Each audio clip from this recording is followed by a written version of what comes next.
knowledge that I'm going to make you cry. Are you alright? Yeah, if you're alright, can I get a kind of enthusiastic whoop? Woo! It's not too bad, and just for fairness' sake, if you're not alright, a groan of pain. Yeah, there you are, that's my tribe. I'm glad most of you are well. I'm not, mentally or physically. I've got a bit of a weird brain. My brain gets really preoccupied with things that really aren't worth its time. It's the master of the completely unsolicited deep dive, my brain. But I do have a coping mechanism. I do, and I would recommend this to any of you. Stand-up comedy. Instantly lends all of my neuroses a bit of gravitas because I'm talking about them into a microphone rather than to a therapist like I should be. So, yeah, woo! Woo, not facing our problems.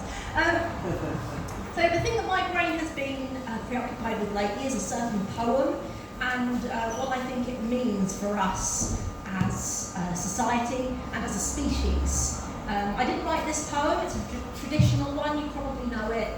But I don't think we're asking enough questions about it. Okay, it starts like this. Monday's child, is fair of face. That's nice, isn't it? That's a nice start kind of thing to say. Monday's child is fair of face. If you were born on a Monday, you're probably very attractive. Then again, fair can have a few different meanings, can't it? Fair can mean just okay. In which case, Monday's child might just have a passable face. It's damning with faint praise, really, isn't it? Fair can also mean blonde or a travelling carnival.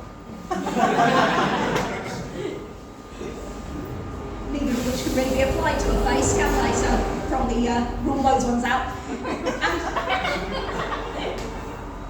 And of course, fair can mean, I suppose, the opposite of unfair.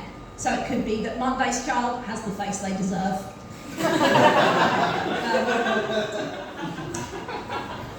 Or that in terms of faces, Monday's child isn't unjustly disadvantaged. Monday's child, like most children, has a face.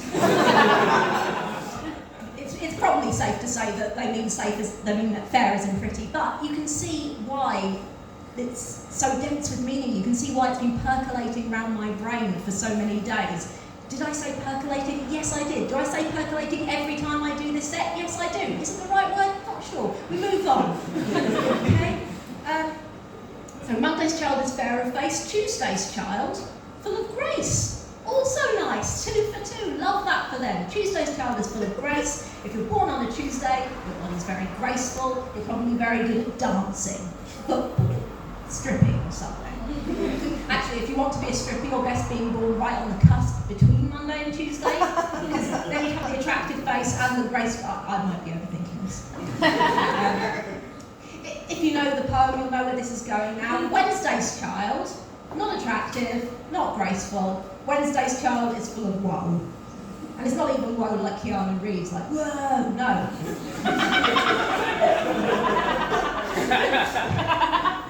No, it's woe as in misery. If you were born on a Wednesday, your defining feature is that you're miserable.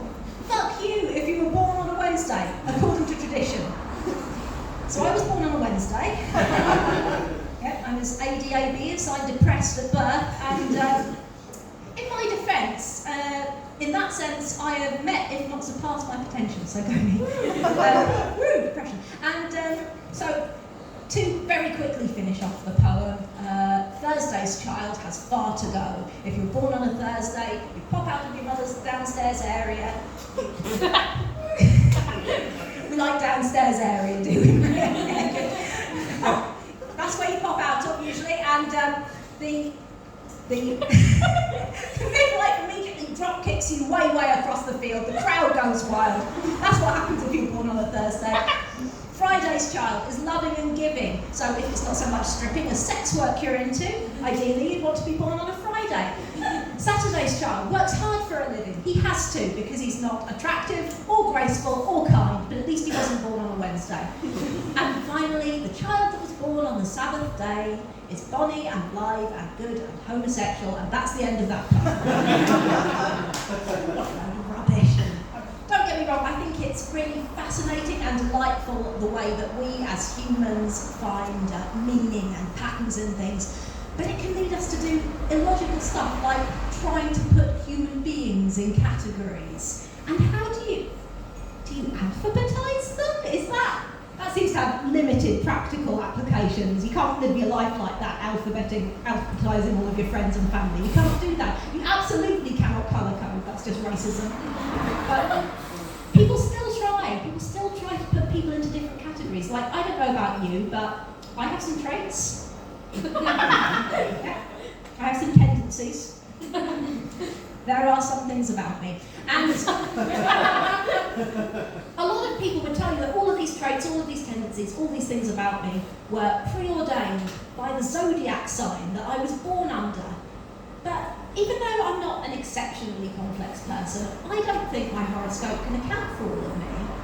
Like, when I recently put both my hands in the bin in a public bathroom because I thought it was a Dyson airlock.